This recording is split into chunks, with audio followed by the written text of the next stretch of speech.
আজকের ব্লগটি আমি চাই আমার মেমোরিতে থাকুক। সেইজন্য আমি এটা কিছু ক্লিপ নিয়ে রেখেছিলাম যতটুকু নিয়ে রাখা যায়।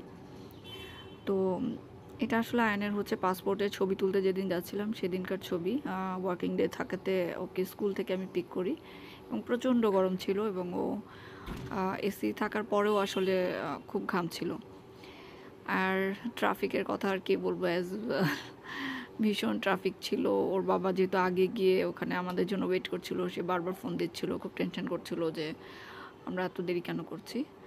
তো মোটামুটি আমরা পৌঁছেও যাই এবং ওখানে খুব বেশি একটা হ্যাসেল হয় না, জাস্ট কিছুক্ষণ একটু লাইনে দাঁড়িয়ে থাকতে হয় এবং আয়নের ছবি আর তুলতে হয়নি, যেহেতু আমি 3R সাইজের একটি ছবি ক্যারি করেছি। তো ওই ছবিটি থেকেই আসলে ওরা স্ক্যান করে নেয় এবং ছবিটি আমাকে ফেরতও দিয়ে দেয়। তো এই ছিল মোটামুটি ওর ছবি তোলার এক্সপিরিয়েন্স।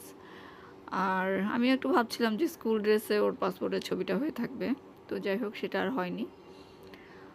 আর এরপর আমরা আসলে বাসায় চলে আসি এবং খুব দ্রুত জাস্ট 3 দিনের মাথায় ভেরিফিকেশনের জন্য পুলিশ বাসায় আসে এবং দেখতেই পাচ্ছেন এটা কি বলবো, উনি আসলে খুবই নাইস একটা পার্সন ছিলেন। কোনো টাকা ডিমান্ড করেন নাই, কিচ্ছুই না, জাস্ট হচ্ছে কি ডকুমেন্টগুলো দেখলেন এবং উনি বললেন যে ঠিক আছে, এবং কোনো খাবারও খেতে চাইলেন না। আমরা অফার করেছিলাম